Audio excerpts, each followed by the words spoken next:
Šodien ar mums uz sarunu esam aicinājuši Liepājas Salas ģimnāzijas un skolas parlamenta vēseli Signi Bergu.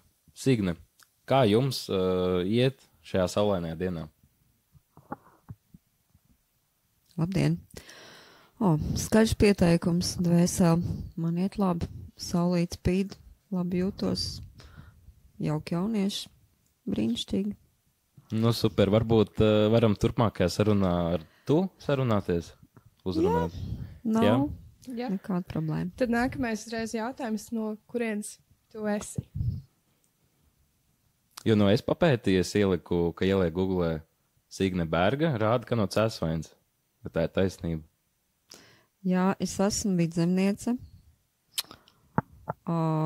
Līdz 18 gadu vecumā mana pasaule ir Madonas novads. Skaistā Cēsvainas pils ir mana pils. Arī kā skola tajā laikā. Un tad tā nu sanāca, ka no Rīgas vējš man atpūt uz Liepāju, par ko es liktenim esmu ļoti pateicīga. Kā tas saistās, ko karjeru izvēle, līdz ar to, kā tad tu nonāc līdz skolotājas arodam? Tas gan ir garš stāsts. Īstenībā man mamma bija skolotāja, un es skaidri zināju, ka es nekad nebūšu skolotāja. Jo skolotājiem ļoti daudz jāstrādā, mājās vakaros un tā. Un man vienmēr patika skolas laikā arī daudz ko organizēt, daudz lietas darīt, bija ļoti radoši un nezināju, ko iet, jo es zinu, ka arī mūsdienu pasaulē ir tieši tāpat kā kādreiz, kad es mācījos skolā. Ja tev padodas viss, tad izvēlēties, ko tu gribi, ir ļoti grūti. Es biju no tiem variantiem. Un pēdējā brīdī es izdomāju, ka es iešu kultūras akadēmiju, tagad tā to sauc konservatoriju uz režisoriem. Biju pārāk pārliecināta par to, ko nevajadzētu būt pārliecinātam pēdējā eksāmenā, par ko es biju vispārliecinātākā, es izkritu. Un, lai nepazaudētu gadu, jo man bija doma iet atpakaļ, es aizgāju tur, kur man nebija vispār nekāda problēma.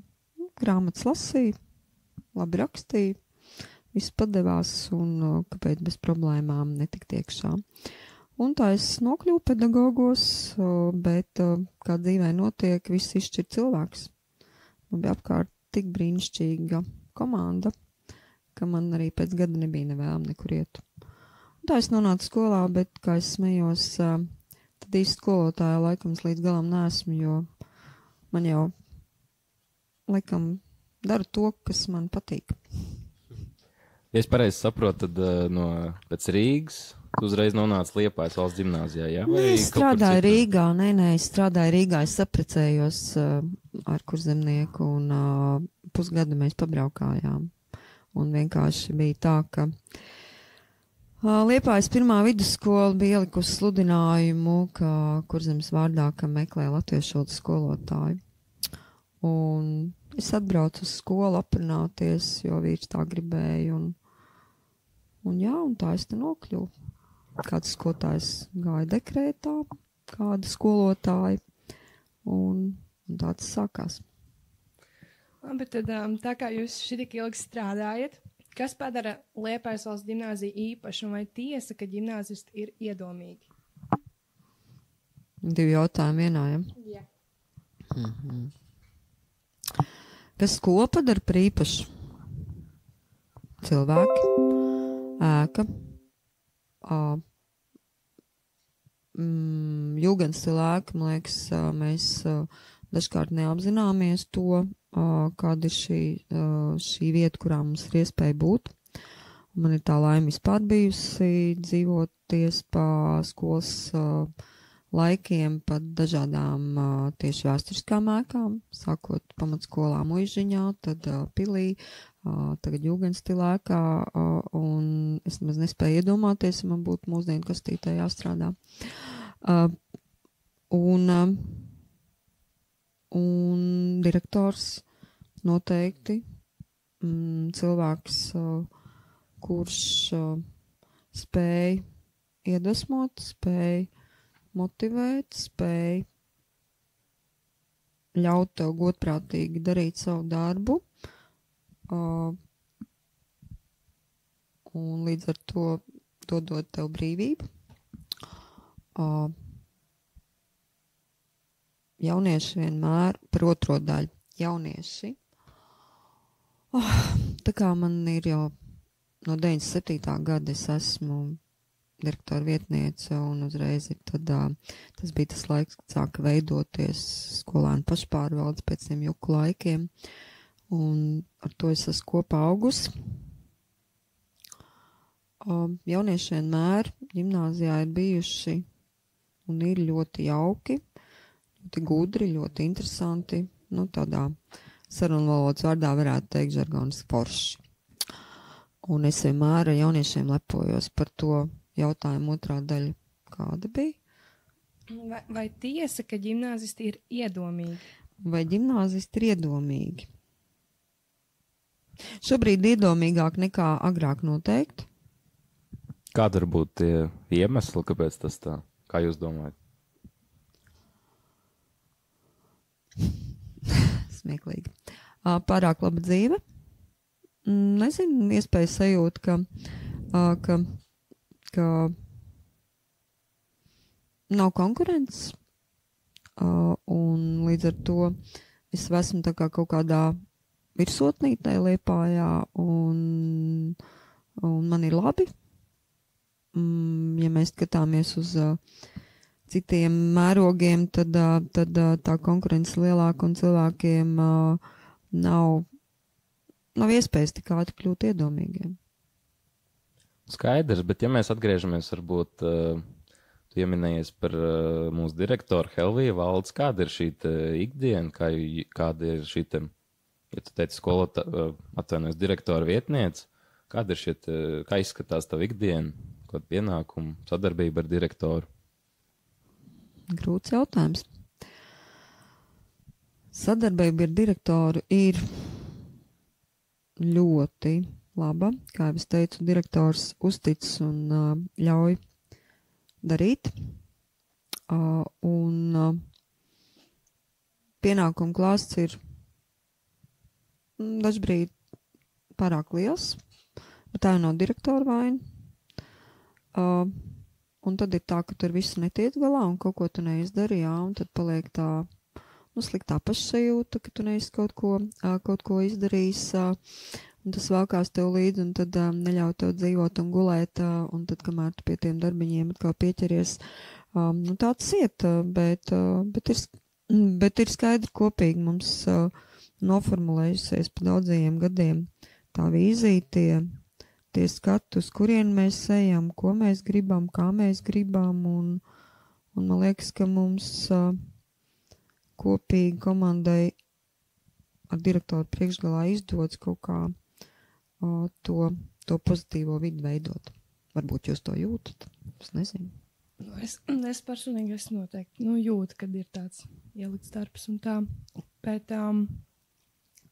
Ja mēs runājam par šo komandu, ka mēs paskatāmies bišķiņ ārpus šiem direktors un viņu vietnieki, brūt ir, kā varētu noraksturot šo skolotāju ekosistēmu, kā brūt viņiem arī izpaužās šī vienotība un, brūt, es nezinu, kādi šie jūs pasākumi, skolotāju dienu. Kā domā skolotāju dienas pasākumi, tā kā mēs kopā svinam vai darām jā, lietas? varbūt, kas notiek ārpus skolas, vai jūs satiekaties, vai jūs ir kaut kāda šī draudzības skolotājiem savā starpā? Skolotājiem draudzības savā starpā noteikti ir, un tās, tāpat kā jebkurā kolektīvā ir kaut kādi ārpus skolas, kaut kādi kontakti ar saviem kolēģiem, un tādas, domāju, jau teikt, tādi mazie grupējumi ir pietiekami daudz.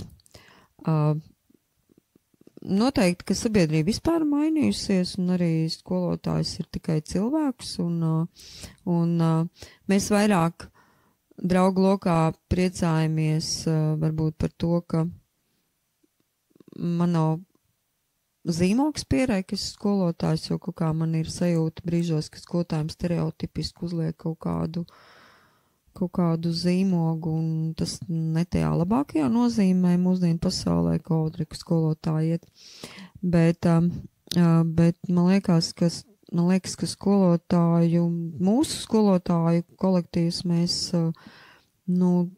cenšamies darīt un veidot šo atmosfēru tā, lai nepazustu tā kolektīva, tas lielais garsts un ik viens, tomēr justu to piederību tai vietai, ko sauc par Liepājas valsts ģimnāziju, un mēs svinām svētkus kopā, mēs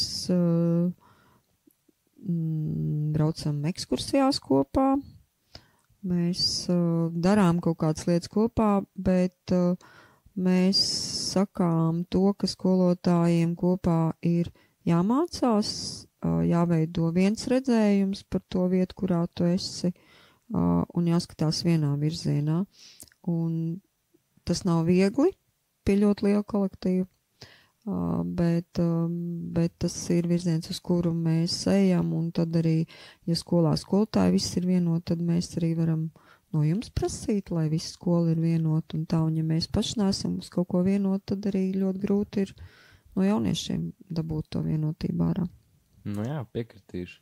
Bet turpinot, mēs parunājām krietni par šo te skolas dzīvi, bet kāda ir Signa ārpus skolas? Varbūt kaut kādi hobiji, mīļākās nodarbes, kā tu pavadi brīvdienas? To jau jūs maniem draugiem varētu prasīt. Jo, pieņemsim, WhatsAppā jums ir bilde ar bisu rokās. Tāpēc īsti nezināju, varbūt kaut kas ar to jums saistīts ir. Nē. Tā ir kārtējā izklaide. Man ir, īstenībā ir tā, ka labs cilvēks, man ir laikam, ja tā var pasmieties par sevi, bet man vienmēr ir dzīvē veicies tā, ka man apkārt ir tiešām jauki cilvēki, labi draugi, un man ir pietiekami daudz cilvēku, un to es esmu dzīvē izdzīvojusi. Ja ir kaut kas ļoti, ļoti sagriežās, tad tev ir vairāk cilvēku, kam arī nakts vidū tu var piezvanīt, kas ir vienkārši tavs draugs. Un liekas, tā ir viena liela dzīves vērtība, un tad caur to man ir 2 komplekti sēņu auskari dāvināti, kas liecina par to, ka es esmu sēņu meiteņa. Un es tagad domāju, ka es varētu aizbraukt uz mežu, jo ir sēņu laiks, un nesanāca. Un, kā es smējos, tad pēdējā 20 gadē mani, kas ir mainījies, mana dzīve dalās 2 gadalaikos, rudens un ziema, vasara pa vidu. Un pavasars tie ir meži, vasara, rudens, un ziema tie ir kalni, mana stihija. Tur es varētu droši vien pārvākties dzīvot, un vasarā var kāpelēt pa kalniem, ziemā slēpot, un jebkurā gadījumā es palieku arvien vairāk saskarsmē un dabu, un man vajag mazāk cilvēkus apkārt brīvdienās, jo laikam ikdiena ir pārāk pārsautināta ar cilvēkiem. Jūs minējāt par kalniem. Jā. Varbūt ir kāda īpaša vieta, kur jūs bijuši vairākas reizes, vai vieta, kur jūs gribētu tieši par kalniem, vai kāda vieta, kur aizceļot? Ja es skatos tādā pasaules globālā kontekstā, jo mans hobijs lielais un tāda jau pusprofesionāla nodarbošanās ir turisms, otra bez pedagoģijas, tad es neesmu maz bijusi kalnos. Bet, ja par slēpošanu, tie noteikti ir Alpi, Austrija, Itālija, un tās vietas mainās, un jebkura vieta ir fantastiska un skaista. Vairāk pēdējā laikā iznāk iepazīt Tatrus, un Slovākijas kalnu jau kļūst par tādām otrajām mājām, kur daudz ir izdevies iepazīt, un ceļot, un vasarās pastaigāt, un ziemās paslēpot, Somijas, Norvēģijas paugurnē, Norvēģijas kalni, bet gribētos ļoti daudz, kur aizbraukt. Kas varbūt ir, kod šī, nu, top 1 šī te vieta, kur Sigenberg grib aizlidot, aizceļot. Sapņu tāds galvmērķis. Tie mainās. Šobrīd gribētu Santiago ceļu iziet. Kur tas ir? Portugāla, Spānija. Viņš pa daudzām zemēm iet. Nu, baigi. Bet, nu, kā jau pirmīt minēju, es iemetu Google vārdu Sigenberg, un tur bija rakstīts gada skolotāja 2021. Ko tas izsaka, varbūt? Kas tas tāds vispār ir pa apbalvojumu? Nu, Liepājā ir tāds pasākums skolotāju dienu, gada skolotāji, goda skolotāji un saņem apbalvojums par nominācijām dažādām un par labiem eksāmenu rezultātiem. Un par ko es saņēmu gada skolotājus neatceros, bet gada skolotājiem izvirza skolas kolektīvs. Un jā, un tas ir prieks, ka tavu darbu tā kā novērtē un ierauga, un tas, protams, iepriecina, kaut arī es nekad neesmu bijis cilvēks, kuram patīk pa priekšu grozīties. Man patīk saorganizēt, sadarīt un palikt ēnā. Nu, skaidrs, un turpinot, varbūt, kā tu jau ilgus gadus strādā, nu jau Liepājas valsts ģimnāzijā, nu gan jau, ka ir aizķērusies kaut kāda šī, nu pat mīļākā vai pat spožākā atmiņa par šiem te skolas gadiem, kaut kāds notikums vai kaut kas uz to pusi. Šeit skolā? No skolas saistīts, jā. Tā kā, tad, kad es šeit strādāju, ja? Jā. Varbūt kaut kāds atgadījums skolotāju kolektīvi, varbūt kaut kādi ar skolas pasākumiem saistīts. Es nezinu. Zin kā, tik daudz, kas ir bijis, ka man liekas, tādu vienu noformulēt ir ļoti grūti. Īstenībā ir viens pasākums, kuru mēs ik par retam atceramies, un to cilvēku, kas tajā piedalījās, kļūst ar vien mazāk skolotāju kolektīvā. Un es nezinu, vai to ir kādreiz iespējams atkārtot. Nekad jau neko arī nevajag atkārtot, bet Ziemassvētku balvas, kas joprojām mēs esam starp citu vienīgā skola Liepājā, kura izturēja to pārbaudījumu, ka skolā notiek balvas, jo daudzās skolās, tad, kad mainījās tātad šie laiki no padomju skolas uz to neatkarīgās Latvijas skolu, un tad daudz kas juka un bruka un meklēja kaut kāds risinājums, un ļoti daudz skolas balvas kā tāds vienkārši pārtrauc, un mēs bijām tā skola, kurā bija šīs tradīcijas bijušas, mēs šīs balvas tradīcijas saglabājām un noturējām un izgājām cauri, ka citās skolās, piemēram, Liepā arī balvas kā tāds nenotika, kaut kāda diskotēks varbūt labākajā gadījumā, tad mums bija tradicionāli Ziemassvētku žetonu vakars izlaidumi, bija skaisti balvas ar mūziku, ar tērpiem un tādas lietas, un ir prieks, ka tas arī ir saglabājies, un ka mēs tā kā to buru turam, bet tā viena balle, tā bija kaut kas īpašs. Tajā laikā vidusskola nebija tik liela kā tagad, bija pa 2 paralēlajām klasēm, tie bija 90. gadu beigas kaut kur, un tajā laikā Ziemassvētku ballēm klasēm bija uzdevumi. Un pie kām, kaut kāds priekšnesums jāgatavo. Un tad nebija remonti bijuši, un zāles izskatījās briesmīgas, un nebija, ka galda tagad ir jums sporta zālē, viss bija tie aktu zālē toreiz, un dekorācijas vienmēr jaunieši tur tiešām interesants taisīja, un tādas atmosfēra bija skaisti vienalga. Un izveidoja jauniešu priekšnesums, un viņi nezināja, kas viņiem jādara. Viņiem bija pateikts vienu priekšnesumu. Un vakars saucās Pasaku namā vai Bāle Pasaku pilī. Un skolotāji bija, visi skolotāji bija pār 30. Mēs nebijām toreiz arī daudz, lielākā daļa bija, vai viņam ir 25 gadi vai 65 gadi. Bija visi uz plača, tā teikt. Visi bija galma apģērbos, ar parūkām, ar grimiem. Un direktors tajā laikā, cik viņam bija gadi, var parēķināt, izprecināja savu meitu, princesi, kurai tajā laikā bija 60 gadu apmēram. Jau mūžībā šo ziemu aizgājusī vēstures bijusī skolotāja Ilma Gūža.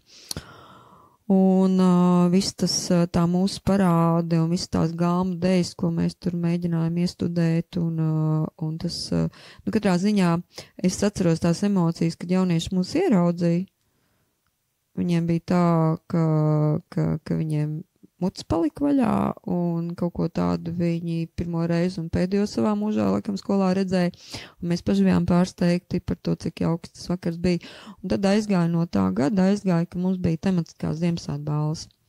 Un ja bija, pieņemsim, 60. gadu stilā, jaunieši izdomā, vajag, un tu aizbrauc mājās un liekas, ko tu tur ģērbsies, ko jau mēs te tur meitenes runājam, skolotājs jaunās, ko mēs tur iesim, ja tur rakstīsimies kaut ko tādu, labi uzvilksim kaut ko, un ienākam skolā un skatāmies, un čaļiem ir kļošenis, un atlasa krekli, un visi parājās kaut kādā tajā vienā stilā, un tā noskaņa ir tāda jauka. Šobrīd, man liekas, ir tas mainījies, ka ir kaut kā grūtāk iekustināt, kaut kā viena daļa ir tāda ļoti, ļoti inerti, kaut kā kādreiz bija vieglāk to izdarīt. Skaidrs. Tālāk mums ir šī sadaļa, kur mēs mūsu Instagram kontā, Liepājas valsts 1. ģimnāzijā, devām iespēju profilu sekotājiem uzdot jautājumu jums. Jā, tātad tas ir jautājums no kāda varbūt skolēna vai kādam, kas ir bijis saistīts.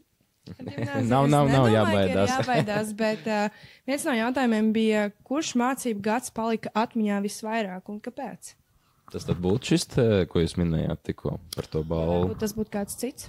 Oi, nē. Gads kā kopumā. Man ir bijušas vairākas audināmās klases, un ir bijis tā, ka es nezinu, laikam bija laba audinātāja, un varbūt tieši tāpēc, ka man bija pašai savi skolas gadi ļoti neveiksmīgi, un es mācījos, kā nevajag darīt. Un man īstenībā ir 2 gadi, tad jāsaka, 2006. gads, kur 12. klasē es vienkārši ielicu uz 1 gadu, jo skolotāja audinātāja aizbrauca komandējumā uz citu valsti. Un tas bija vienkārši kaut kāds savilkās enerģētis kopā. Viņi bija traki un dūli, un es biju traki un dūli, un tas, ko viņi izdarīja, tik azartiski, tas bija tāds absolūti neaizmirstams gads. Un tad man trakā pēdējā mīļā audzināmā klase 3 gadu garumā, un arī pamatskolā 9. klasē bija, kuri bija nevadāmi, grūti audzināmā publika, kā par viņiem skolotāja istabā visu laiku sūdzējās visu 3 gadu garumā, bet viņi bija ļoti mīļi un ļoti forši, un es par viņiem cīnījos, lai viss būtu. Un tā mēs arī joprojām satiekamies. Skaisti. Bet tālāk sakot tāds, es varētu teikt, neparastāks jautājums no nesena absolventa Kristera Briška. Tātad, ja suns skrien ar ātrumu 25 km/h un vējš pūš no dienvidu austrumu puses, kā sauc koka stumbru? Tāds nedaudz ārpus kastes jautājums, varētu teikt. Kā jūs atbildētu? Jautājums ir, ja suns skrien ar ātrumu 25 km/h un vējš pūš no dienvidu austrumu puses, tad kā sauc koka stumbru?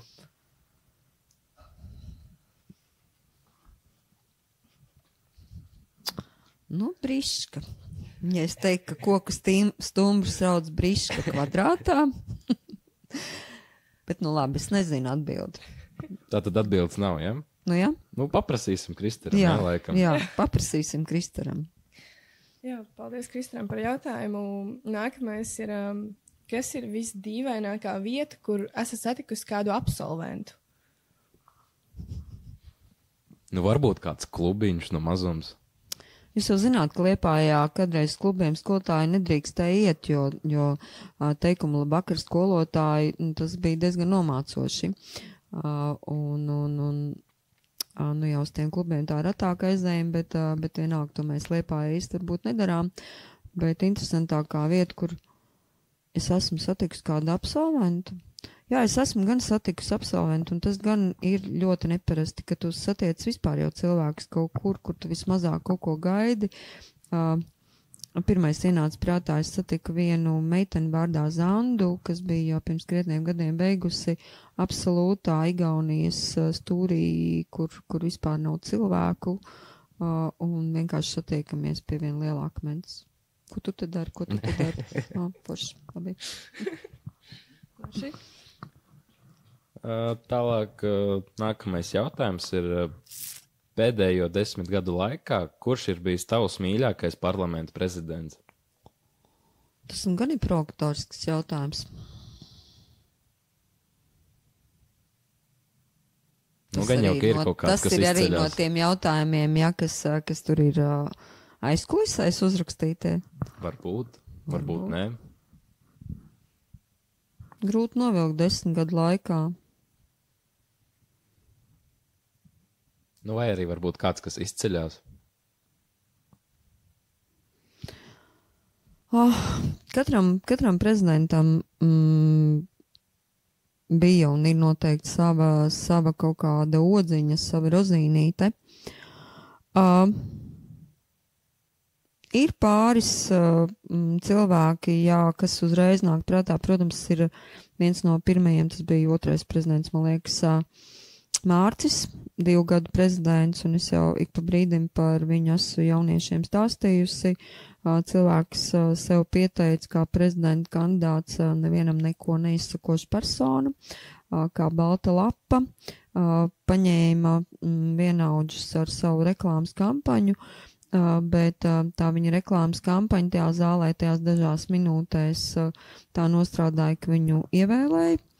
Un tas labais tās par to, ka viņš 2 gadus skolā reāli bija patiešām tādā labajā nozīmē saimnieks, kurš rūpējās par to, lai ikvienam ir labi, un kurš darīja lietas tā ar savu komandu, ka bija prieks par to saimnieciskumu, par to jauniešu redzējumu, ka, ja kaut kas nav tā kā vajag, tad mēs darīsim visu, lai būtu tā kā vajag. Un nebija nevienā mirklī, nekad neviena vārda man vienalga. Un tas, man liekas, ir patiesībā ļoti reti sastopam tā, ka mēs bieži vien stādām savas intereses tomēr augstāk, un man tāda nav laika, man jādara tas un tas, un tur tajā laikā tas, pilnīgi ziedošanās, absolūti ziedošanās, labdarība savam darbam, un tik ļoti, no A līdz Z. Tad ir bijuši vēl vairāki cilvēki, un var nosaukt Edgaru Deksni, un Jurģi Krugļikovu, un Renāru Spingu, un Diānu, un Agniju, un daudz, lai piedod, ka es kādu nenosaucu, bet, jo mēs tikko skaitījām ar tevi vairāk kā 20, un katrs ar savu kaut kādu pienesumu, kaut kādu redzējumu, bet man liekas, ka mums ir tik ļoti spēcīgas foršas tradīcijas, ka mēs varam lepoties to, ka jauniešiem ir iespēja darīt. Paldies. Tad vēl viens jautājums būs, kāda galvenā atziņa, ko Signe ir ieguvusi strādājot ar jauniešiem visu gadu garumā?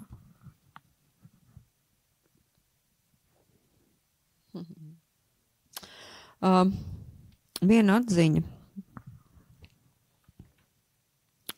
tas, ko mēs 90. gadu vidū, tad, kad viss tās jukas sākās un kad saprata, ka beidzās komjauniešu laiki, 80. gadu beigās jau un pionieru laiki, un tad bija tāds laiks skolās, ka nebija nekā. Un tad saprata, ka tomēr kaut kam ir jābūt kaut kādām organizācijām, jo, kaut kādā pašplūsmā, ka aiziet kaut kā īsti nav labi. Un tad mēs sākām, un tas mūsu moto no tiem pirmsākumiem, un tas mums patiesībā bija kopā ar direktoru tas redzējums, kaut kā mēs, man liekas, ar to uzreiz atšķīrāmies no citām skolām, iedegt zaļo gaismu jauniešiem.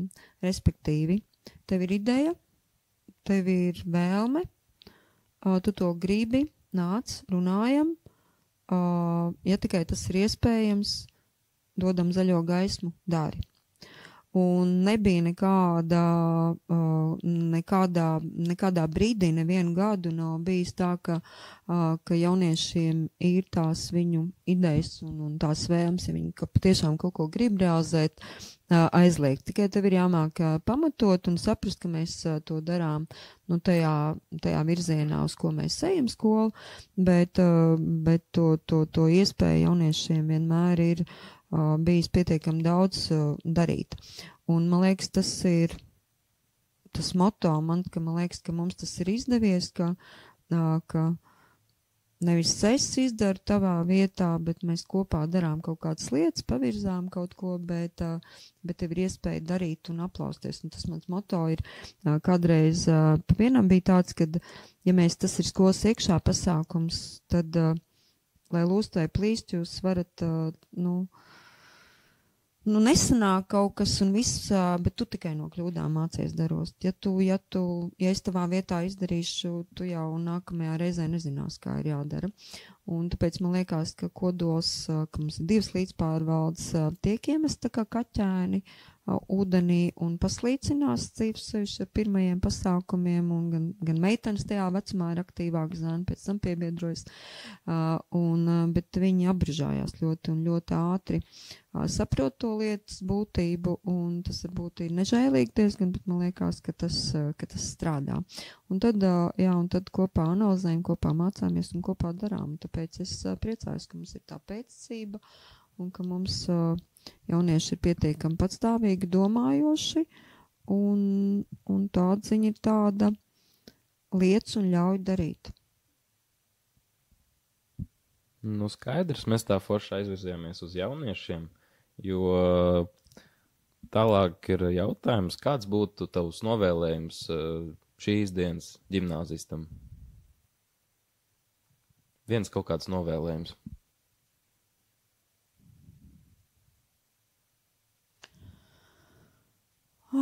Novēlējums viens.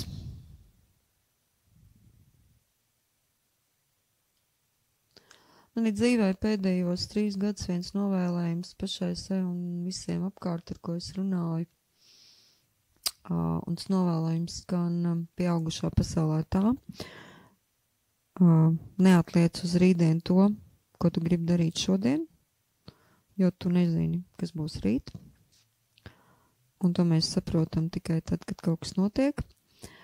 Un no tā pārfrāzējot jauniešiem, gribu teikt, ka dari visu to, ko tev dzīve piedāvā, un neatsakies no tām iespējām, jo tu nezini, ko tu palaid garām. Un visvieglāk ir nedarīt neko. Un visvairāk nīdēt, tad ir vieglāk. Bet, jo tu vairāk dari, jo tu vairāk var izdarīt un arī atrast to, ko tu patiešām dzīvē gribēs darīt. Un tāpēc nekad neapstājies tur, kur tu esi, bet izmantojiet tās iespējas, ko jums dzīve piedāvā, un jūs dzīvojat šobrīd, mēs visi dzīvojam, bet jums ir tā iespēja tajā sarežģītākā laikmetā daudz mēs dzīvojam, kā kādreiz, nav vairs viss tik vienkārši, bet to iespēju ir pārāk daudz, un kā nenojukt, un kā atrast to savu īsto, un tāpēc izmantojiet visu, kas jums ir iespējams, lai tu nonāktu pie savējā. Paldies par novēlējumu, manuprāt, ļoti forši un skaisti pateikts. Un esam nonākuši beigās. Lielas paldies par veltīto laiku un sarunu. Siguna, paldies! Paldies jums! Turpmākajiem podkāstu jaunumiem un skolas jaunumiem sekojiet mūsu sociālajos mēdījos, Instagramā LV1G un TikTokā LV1.G. Un paldies par klausīšanos!